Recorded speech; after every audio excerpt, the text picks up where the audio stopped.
Can everybody hear me okay? Yeah, okay, you can. I did hear some questions. So, Della, in regards to your question, I typically try to upload them within the next couple days on our YouTube page. So you will be able to rewatch this. I am aiming to upload it after this workshop. So just a couple hours afterwards. Yeah, and I do have to sort of go through and I just remove the header and footer from the top of the workshop so that it just kind of gets right into it, you know?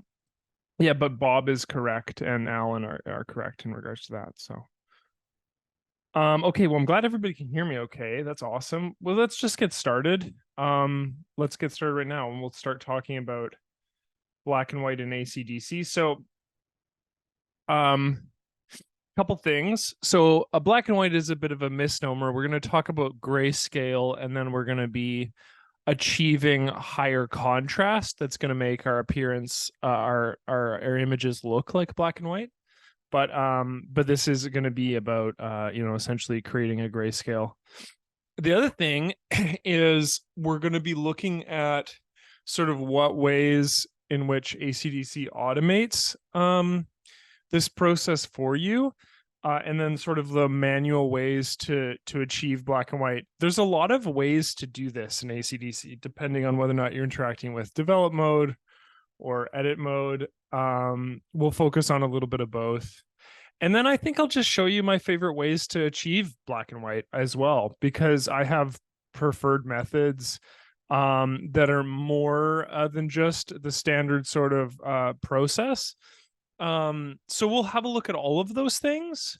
And then maybe, I guess, as I go through, I'll take any questions.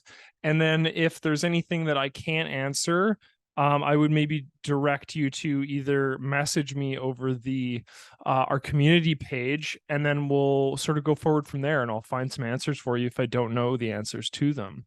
Does that sound good, everybody? And everybody can see, hopefully, my mouse highlight pretty well. Awesome. Okay.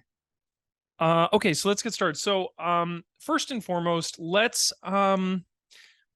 just look at, I think a good place to start this would be to first talk about automated options. So, I'm going to just simple yes or no question. I always like to gauge familiarity when in these workshops. How many people have used actions? I know Rodrigo recently did a workshop on actions as well, or I think he might have done a tutorial video as well. No, yes, no, lots of no's. Okay, have not, good. So this is actually really interesting. So yeah, and so some people have used development presets, which is great.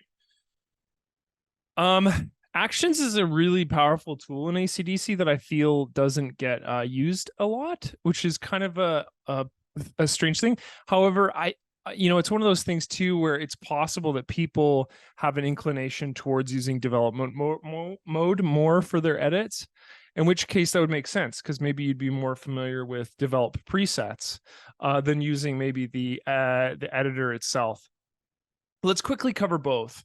So both develop presets and actions in ACDSee are automated methods of essentially adjusting your images visually.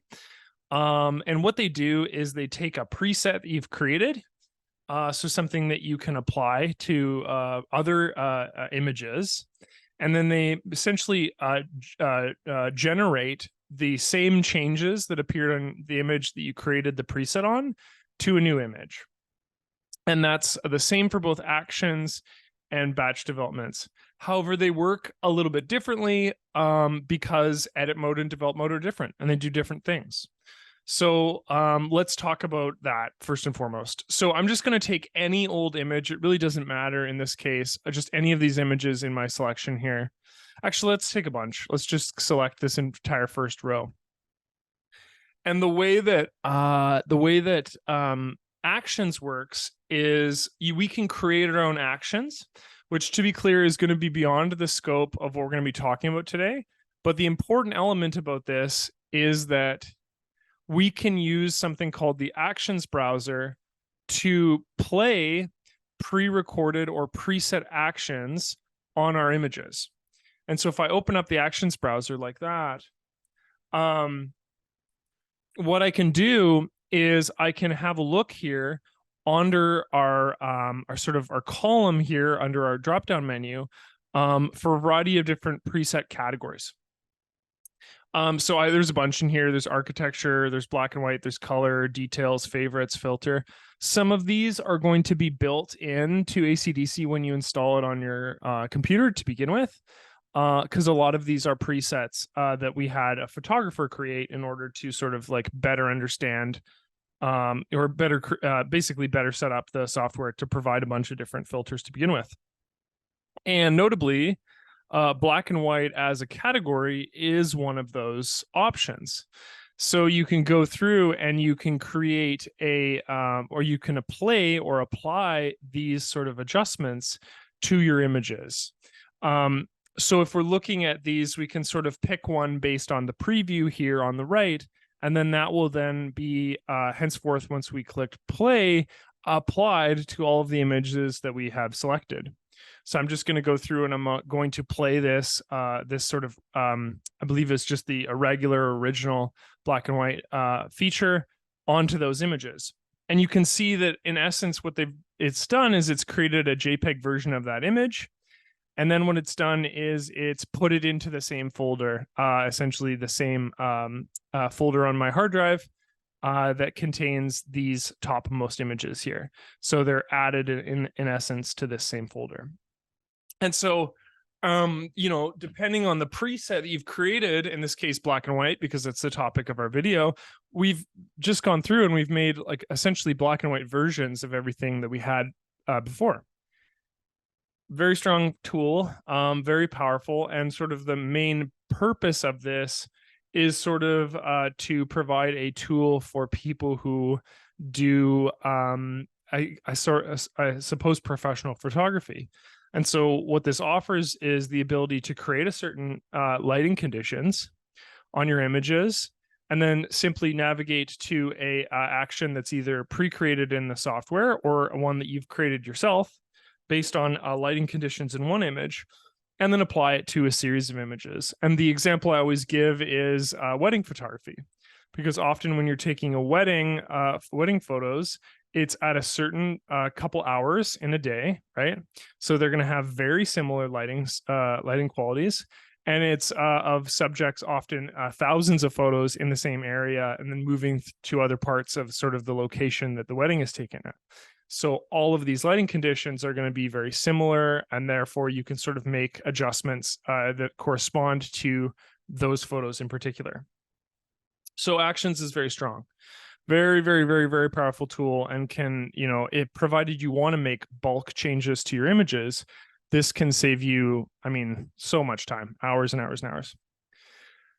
Now, development, our presets work very similar. I'm just not sure if I have a pre-made development for black and white. Let's have a look. I'll just have a look really quickly here and then see if we have. It doesn't look like it, but that's okay. So the other thing that we can do is we can make black and white development changes in develop mode on our image, and then apply develop presets in the same way that we would use the Actions browser. So as an example, what I would do is I'd click on my image here, I'd go to batch and batch develop mode, or batch develop here, and then I would simply choose the preset that corresponds to the one that I created that would apply a black and white change.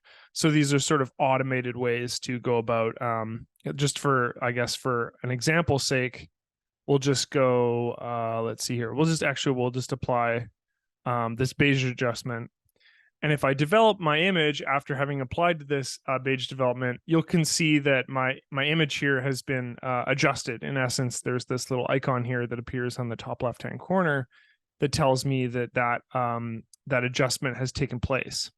And so I guess we'll stop briefly in develop mode to talk about this at the end, but we can create a black and white preset that we can then use the batch develop tool to apply to our image. Note that it didn't make a copy of our image in the same way that it did with our actions browser here. What it did is it created an adjustment to our image that will be visible in develop mode when we open that image. And one of the things that's kind of relevant about that is because develop mode is different than edit mode. And so it often creates develop adjustments that can be changed in our image at any point. And so develop mode is a fully non-destructive tool, whereas edit mode is partially non-destructive. In certain ways, it has a huge selection of non-destructive features, but develop mode, every change you do to your image, will be a non-destructive change. So what I'm going to do is I'm just going to right click my image here, and I'm just going to go to process and restore to original. And what this will do is it will get rid of my development adjustments. I think what we'll do is we're going to open up edit mode. We'll talk about black and white tools within edit mode. Then what we're going to do is we'll transition to sort of showing you some of my favorite ways to achieve high contrast black and whites. And then we're going to navigate to sort of achieving the same results in develop mode to just sort of showcase how this works in all the different editing suites. Now, yeah, let's start with that.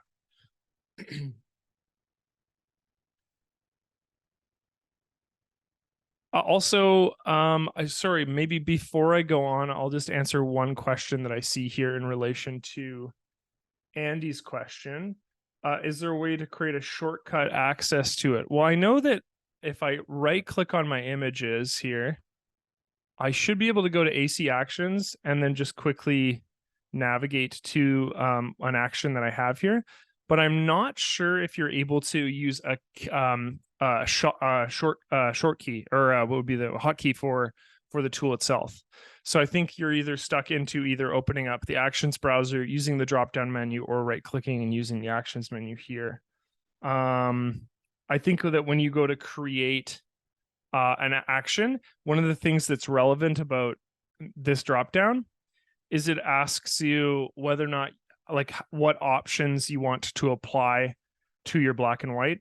And you've probably seen this before, but for example, wanting to, output it as a different file format, or, changing the location of the place that it's saved. And so if we combine that with the actions tool itself, or actually, sorry, if we look at like where we want to play this, when we go to add all these custom custom actions that we develop or that we create in edit mode here, it's not going to have a set keyword for those things, just because we're going to be adding so many of these. But I will double check with our developers in regards to that, because that is something that I think comes up fairly often. And if it isn't a current option to have a keyword set to a custom action that you've created, it might be worth implementing that in the future.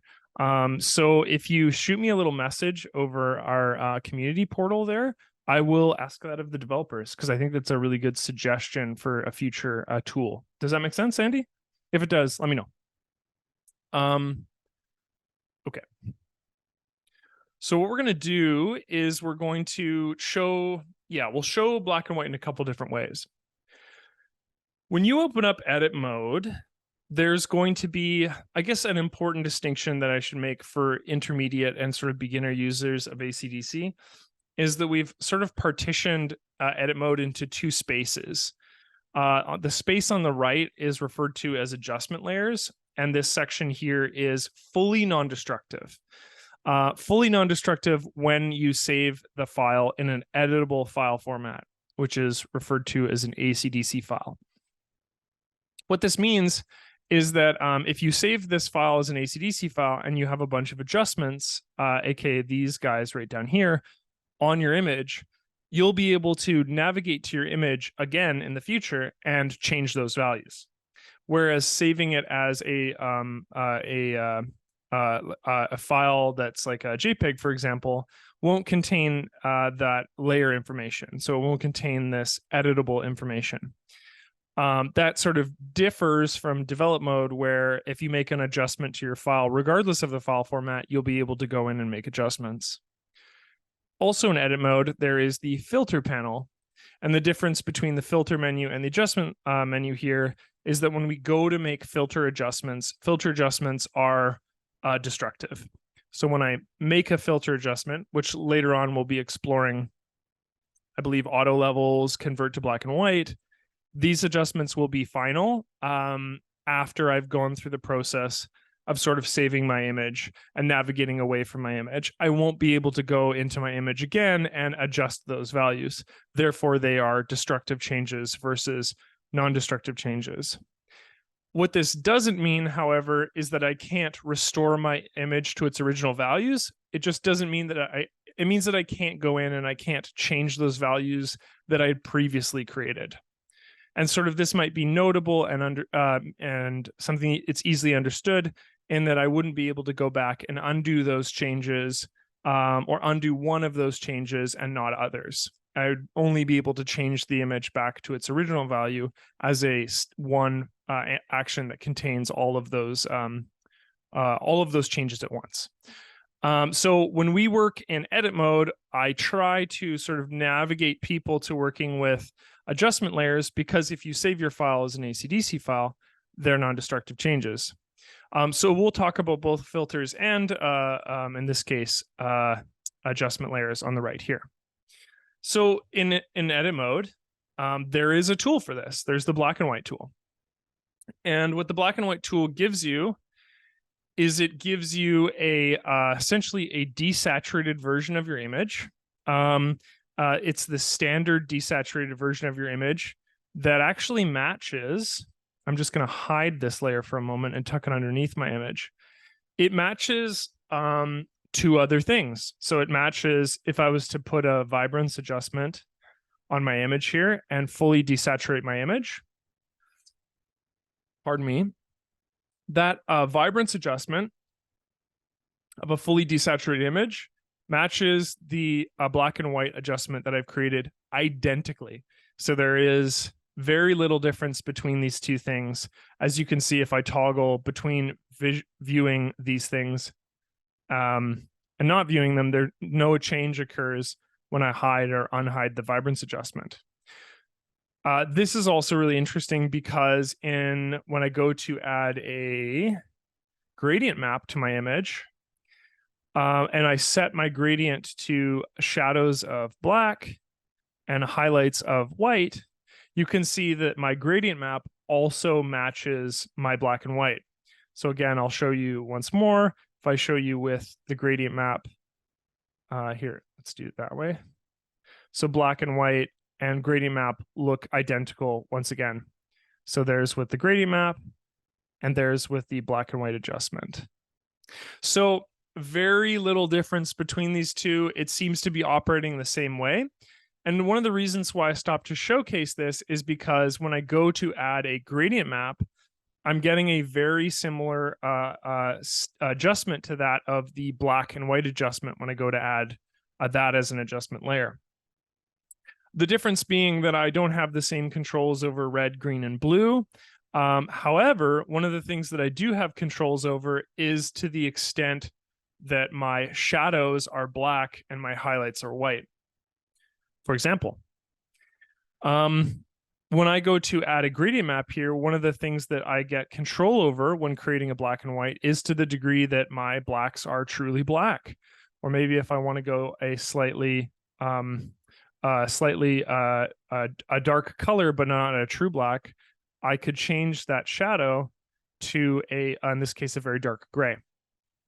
And so I'll just showcase this once more so everybody can see this starting from the beginning.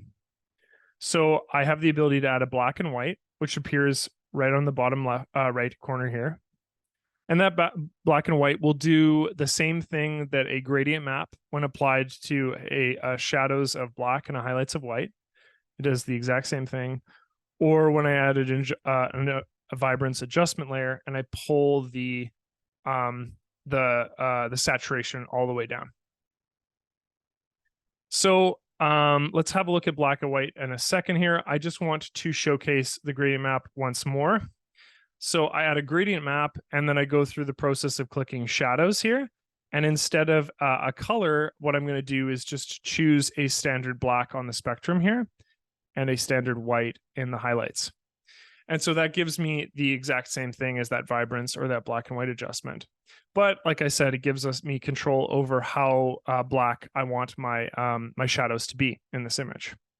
Oftentimes, I like to actually start my shadows at a really dark gray and then adjust them further with levels, which we'll get to in a bit. Excuse me. And then we can have a look at the black and white adjustment itself. So the black and white adjustment corresponds to essentially three bars, which these bars are represented in our histogram. So here's our starting image. We have lots of blues and we have lots of yellows. As you can see, there's lots of sort of the red to orange hue in this space, and then the blues up here and in the windows here. So when we apply a black and white to our image and we increase the blues, you can see that in essence, everything in our image that contains blues in the pixel itself is made brighter. So when we look at our image here, let's just take another look using the histogram. Here's our histogram. This represents our photo and sort of the colors that are represented in the photo itself. So within the midtones, so this center area here, we actually see a fairly even distribution of blues, greens, and reds. And then in our highlights here, we see a distribution of lots of reds and spikes of blues here. And then finally, in our shadows, we have a fair amount of reds. Our shadows being this sort of area here, these areas here, and right here. But importantly, in our midtones here, we see a fairly even distribution. So if I was to go and use my eyedropper tool, which is right here, and I hover over a portion of my image, we can see how much that this pixel on our image, these sort of incremental pixels that make up our image, have these values. So if we hover over the blue section of our image here,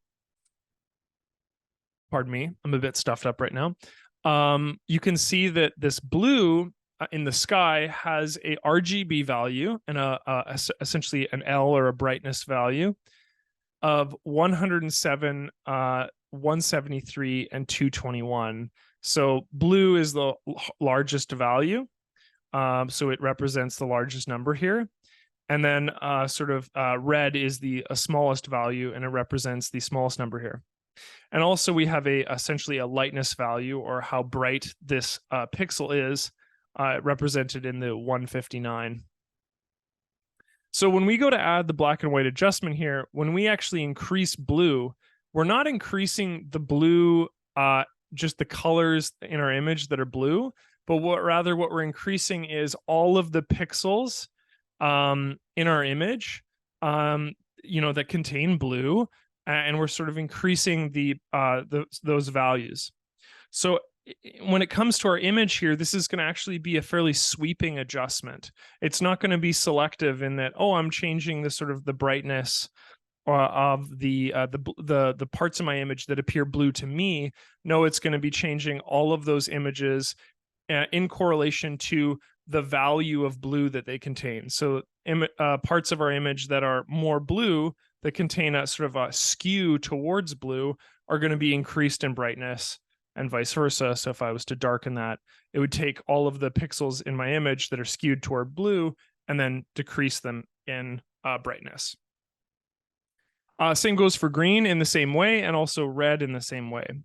So in a matter of speaking, when we look at our image here, one of the things that we should do is we should sort of understand what are the primary colors that are present in our image here. Because when we working with black and white, we want to sort of understand what is going on in our image and what is visible to us. And so the colors that are sort of present in this image are, in this case, a mixture of reds, as discussed earlier, especially in the highlights and shadows, and then a fairly even distribution in the center. When it comes to black and white, I think that unless you have a very good idea of the colors in your image and they're sort of the density of these colors throughout your image, I think black and white as a tool can be a bit misleading. And the reason why is because in this case, if we're increasing the brightness in our image here, we're going to get these like extremely washed out areas, and it might not have the effect that you're sort of looking for in your image. So this is absolutely a useful tool. It's going to do exactly what it's designed to do, but it might not have the result that you're looking for. And so when I'm working in edit mode, I like to apply a different series of adjustments that are sort of more focused around contrast and clarity to get a black and white that really pops in our image and looks good. I'm not saying don't use this. I'm just saying that for the general user, that this might be a misleading or it might confuse the user in regards to how best to get a black and white adjustment in our image versus trying something that we could do that is a little bit different. I'll try, Harvey. Thanks for the point. So what we're going to do instead is we're going to use 4 tools to sort of get a black and white that really pops on our image that differentiates it from using this black and white tool.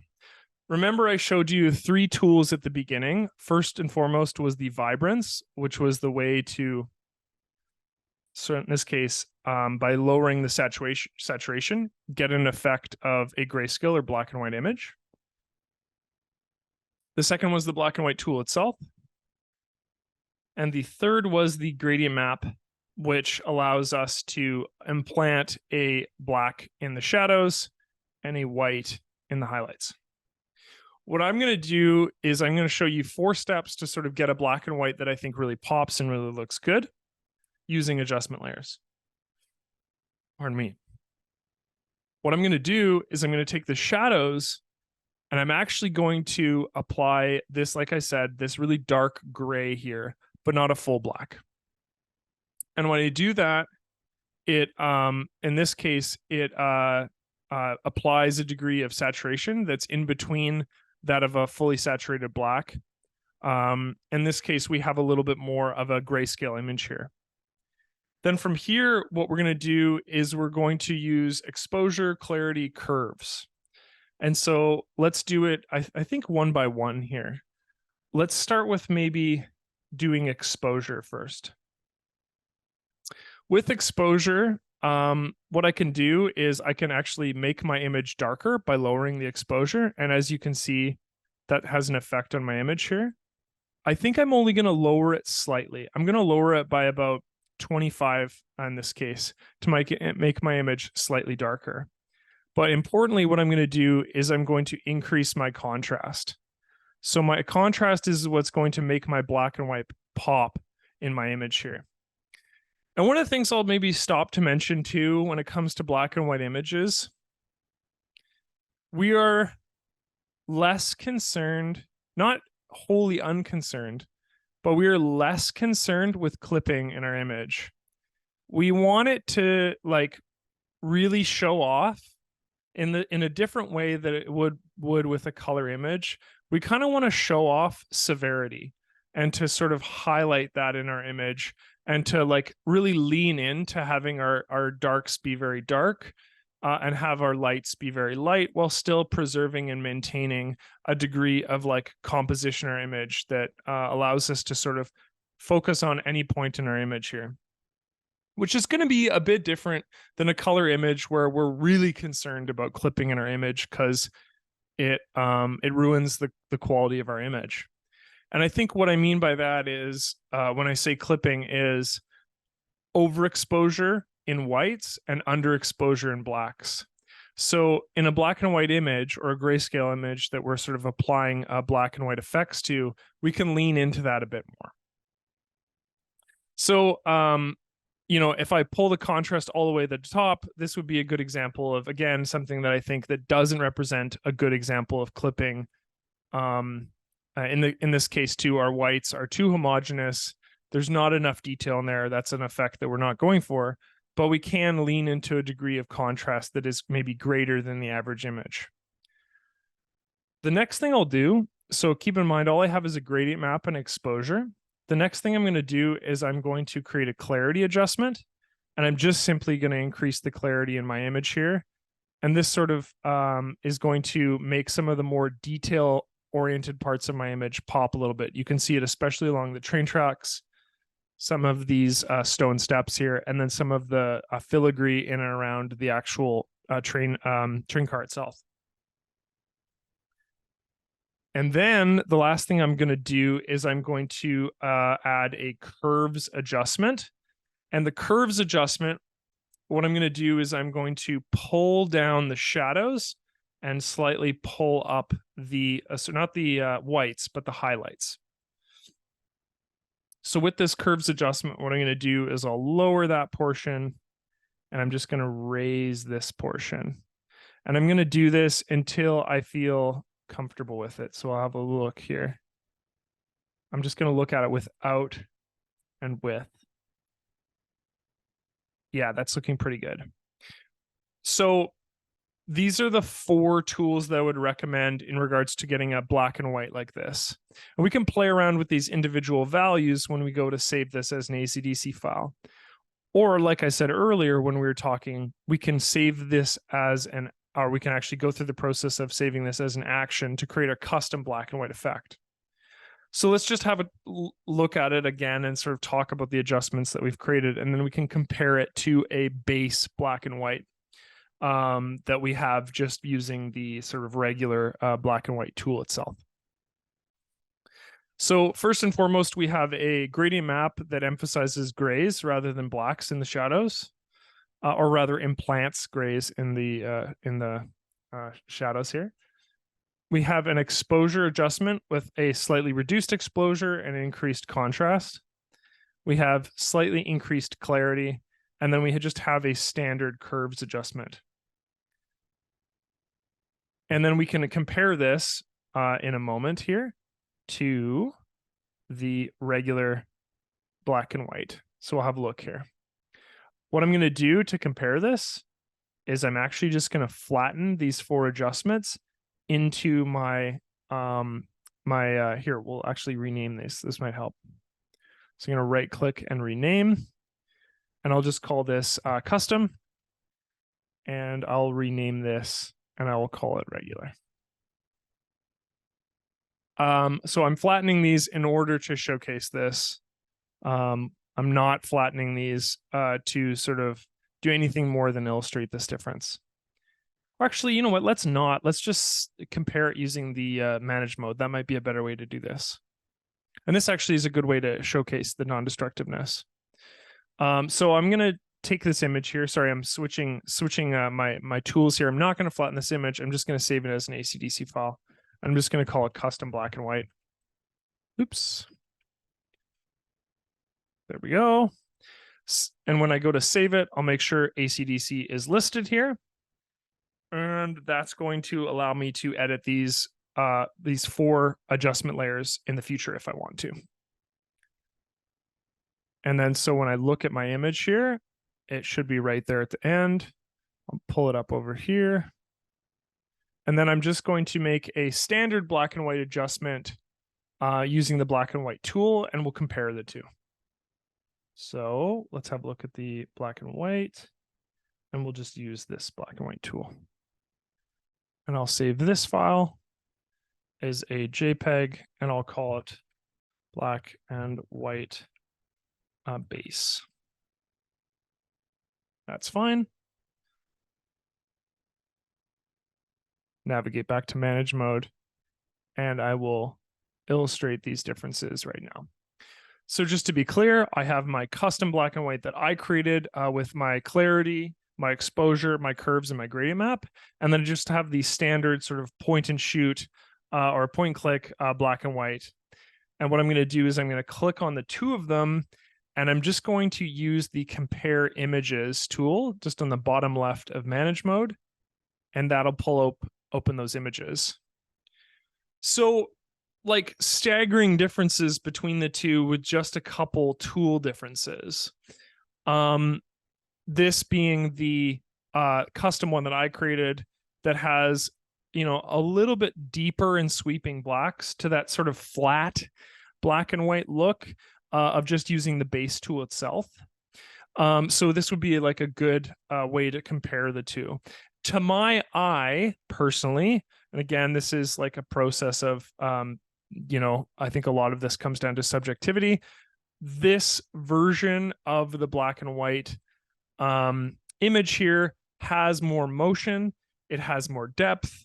It feels a little bit more, it has a little bit more energy to it, pardon me, than the standard black and white that the tool offers. Okay, so the other thing is we didn't talk about filters. Thanks, Tom. We're going to look at the filters section and sort of showcase how to do something similar while still emphasizing edit mode. And then we'll look at the tools within develop mode itself. One of the things that we've been focusing on is non-destructiveness. Let's maintain that going forward. And we'll talk about ways to explore filter menu, this menu on the left here, while maintaining some semblance of non-destructiveness. The way that I would recommend dealing with the filter menu in ACDSee is we know that we're going to go through the process of making a destructive change to our image. Okay, we know this. There's a couple things we can do here. The first thing we can do is we can create a duplicate of our base layer. Even though we're going to be going through and we're going to be making filter adjustments to this image that it's going to essentially affect or apply fully destructive changes to our image, at least we're doing it on a copy, right? This is just good habit to just do it on a copy instead of on the base image. So we'll just rename this custom copy, and we'll edit this image instead of the image that appears beneath it. When we're editing our image in edit mode using layers, it's just the image that you have selected that is going to be affected by the filter menu. So the way that I would do that kind of adjustments in using the filter menu is I'd use two tools.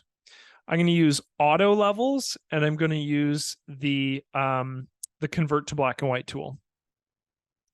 Auto levels is pretty simple. It's just a funky tool that allows me to add more contrast and color. And I'm going to do that. I'm just going to increase the contrast and color in my image in a sort of a one-step filter process. And I'll just click done. And I'll just showcase that once more really quickly. So I just go to this tool here, auto levels. And then I just go through the process of using auto contrast and color, and I maximize the strength on it. Don't need to be subtle with this. The next thing I do is I go to the convert to black and white tool. Now, this tool is probably the one that you, if you're an older user of ACDSee, you're most familiar with. This tool at first looks quite complicated, but we're going to showcase how to use this tool effectively in regards to this image. So there's a bunch of different tools in here. So you have brightness and contrast, which changes our sliders here. And then you have a percentage red, percentage green, and percentage blue. And then we have the ability to increase brightness. So these percentage red, percentage green, and percentage blue are exactly the same as the ones that we were looking at in the adjustment layers. When I increase the blue, my whole image in relation to the pixels in my image is adjusted. So all of the pixels that have blue, or in this case, all of the pixels are increased to have their blue values be higher. Same thing with green, same thing with red, and same thing if I reduce them or make them I reduce the values here. I'm not going to screw around with these at all. I'm going to leave these values the same. And what we're going to do is we're going to engage with the contrast meters. The brightness, what it does is if it was to take a value like orange and increase the brightness on my orange, you can see that all parts of my image here that are orange visibly are made brighter, right? And the same goes for decreasing their values as well. Now, this might be super useful if you have particular colors in your image that you want to emphasize or add brightness to. But in my case, I don't. I'm actually very happy with the brightness of my image. What I want to emphasize is the contrast. So the contrast sliders are the ones that I'm going to be engaging with. So the contrast is more engaging with the existing colors, and sort of in this case, we're going to sort of focus on orange, red, and probably a little bit of blue in our image here. And we're going to change those colors and see how they appear. And you can see as I hover over these sliders here that the preview showcases what parts of my image will be affected by that slider. So the white area of our image will be the part of our image that will be affected by that increase or decrease. And the black areas will be unaffected by that. This is actually a really handy little preview here when we're looking at these. So I can increase the contrast of my blues, and that's affecting this area of my image here. To a lesser extent, some of the windows that reflect the blues. And I can increase the contrast of my oranges, which affects the front of my bus here. And I can do the same for some of the reds in my image as well. And so now I'm doing similar adjustments to what I did in edit mode with the contrast, but only emphasizing the parts of my image that I want to in relation to the parts of my image that are going to be most affected by these adjustments. In this case, it was orange, red, and blue. So if I was to show, okay, so that's previously prior to the levels adjustment. This adjustment looks pretty good. It has a much higher contrast. It's richer looking. Again, it's trying to keep that, there's motion to this image that it didn't have if we just used a standard black and white adjustment. And all we've done is go in and selectively adjust some colors that we think will be the contrast rather on some colors that would be, have impact on our image based on how present they are in my my image here. I can go in and I can adjust these as much as I want, but note that when I click done, it's going to be a destructive change to my image here. So you can see the custom copy here, and I can't adjust those values further. The only thing I can do is readjust them using a copy that I've made of my image. That's sort of why I emphasize making a copy of my image here. Let's just compare this again to just the standard black and white adjustment. So here's just the standard black and white adjustment, no values changed. And then let's look at the custom copy there that we've created. That is very different from our final copy. Much more motion, looks similar to the adjustment that we had created in edit mode using the adjustment layers panel. Unfortunately, the only difference is that it is a destructive change. So I just have to make sure that I'm working off of a copy in this case. So the process there being, I just made a quick auto levels adjustment that increased the contrast and saturation of my image. And then I went through the process of converting it to black and white. I just want to increase the contrast of my image first, and then go through the process of converting my image to black and white. Now, one of the things I'll maybe look at too is I will look at develop mode as well. So we can sort of engage with the same concept using develop mode instead.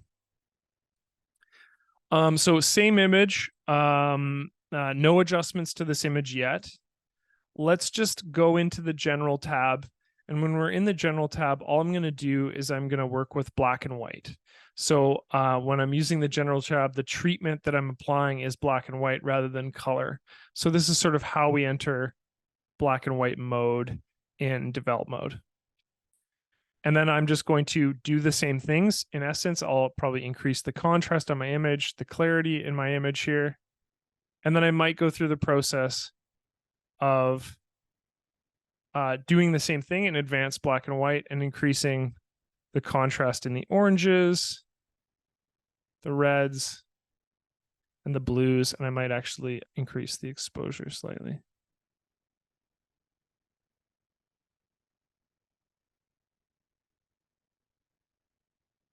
Let's have a look at Alan's question. Does each color always increase? I0 value always goes up. Going back too far. Does each color always increase? I0 value. So this is the 0 value. So the natural state of the image. Always, does each color always increase? I value goes up. Well, in this case, we're interacting with contrast. The color values aren't going up. What it's doing is it's adding, how to explain this?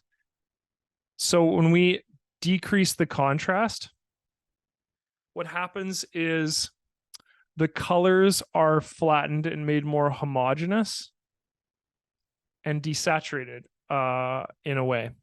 So they're made, what would be a good way of showing this color-wise? Here, maybe the best way to do this would be go back to an edit mode for a moment here.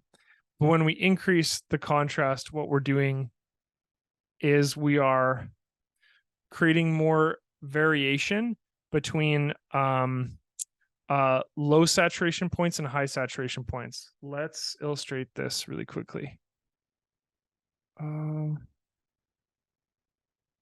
Okay. So, if I pick a color in the center here, the saturation is has a mid saturation. The higher the saturation, right, the higher this number goes. The lower the saturation, the lower this number goes.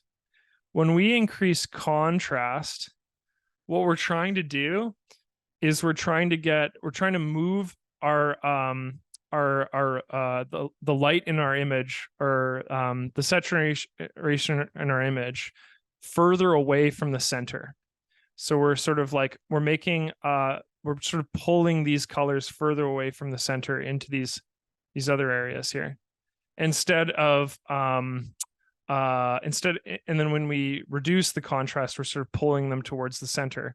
In effect, what we're trying to do is we're trying to make the colors in our image have middling saturation rather than increased saturation. And so when we increase those values, basically we're going to get more discrepancy in our image. We're going to see more sort of differences between darks and whites. Alan, does that sort of make sense in regards to when we increase saturation, or sorry, when we increase contrast, we're getting that effect?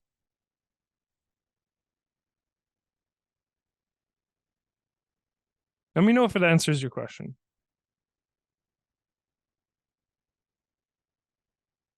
Yeah, I'm trying to think of other way to word this. Another way to word this. Let me think. All contrast wants to do is create, is to emphasize high and low values. And saturation with like sort of middling values has a tendency to flatten your image and make it seem more homogeneous, because there's less sort of values on either end of the spectrum. I guess whites and blacks would be the term. So images with more contrast have more room to move between sort of blacks and shadows and lights and highlights. Images with sort of lower contrast in this case, emphasize more sort of colors in the center that, in essence, don't contrast very much. There's sort of a lot of minute details between them, all with sort of middling saturations rather than really intense saturations or low saturations. I think that's the best I can do for a description of contrast. I mean, these tools too, right, are automated in a way. So when we're engaging with this black and white tool, lower exposure, high contrast and clarity, when we're engaging with these tools, right, we're sort of, I guess when I lower this orange all the way to minus 100 contrast, you can see that all of these oranges now look very similar. They have values that are, having similar values. And then when I look at that now with a higher contrast, you can see that this area is very different from this area. There's more deviation between them. And that's sort of one of the purposes of increasing a contrast in their image here, is to sort of get your whites whiter and your blacks blacker, and the shadows, have those shadows more intense and the highlights more intense, to sort of focus less on the areas in the center and more the other areas of our image that make it really pop and stand out. And that's why contrast in relation to black and white images is going to be really beneficial, because, I mean, we don't have color. We're just sort of focusing on really intense whites, and we're focusing on really intense blacks, and that's what gives our image motion and depth, in the way that a truly flat image, like the black and white we were looking at earlier, right? This has much less contrast, and it sort of flattens my image in a way, because it's taking my image and the colors in my image and not increasing the brightness or the darkness in those individual pixels. It's just presenting a color image with all of those colors desaturated in a way, and that flattens our image. So when we're working with a black and white, we really want to increase the contrast. We probably want to add curves adjustments, or in this case, what we're doing is we're interacting with like clarity and using exposure to adjust the light. We want to make the elements of our image more severe. We want to see more highs and lows in our image. That gives us an image that really stands out. It's actually a good question to end on. I think that sort of covers everything I wanted to talk about it in this workshop. Does anyone have any more questions in relation to it? Maybe more questions in relation to like develop presets or actions, or any questions in relation to that? The 4 tools that I would recommend in develop mode, in edit mode, is adding an exposure adjustment, adding a clarity adjustment, curves, and gradient map. And really, really importantly, looking at increasing the clarity in our image. In develop mode, I would just focus on the same thing, pop it into black and white mode, lower exposure, up the contrast and clarity, and then play around with the contrasts in the red, orange, yellows areas of your image, anything that you want to further emphasize in your image. Yeah, so what does balance do? I might actually have to look this up. Let's have a look, actually. I'm uncertain of what balance does in relation to this. I know that I've never been able to get a good appearance out of balance personally by using it. If you can see here, thank you so much, Brian. Photo effects. We can look at photo effects. JP O'Connor, how is this different on Mac? Well, Mac will have different. I'm just trying to remember. I don't know if Mac has the editing functions, but I think develop mode in the Mac product will have the same advanced black and white functions. I think that works very similarly. But pardon me, it's been a while since I've looked at the Mac product. I'm sorry. Okay, balance. Let's figure it out. Help contents. I haven't used balance because I think what happens when I do it, I guess it takes in already areas that have in this case low contrast, and it flattens it even more. Let's have a look at You're so welcome, Nora. Thank you. Okay, let's have a look at balance and let's see if I can find it. Adjusting white balance.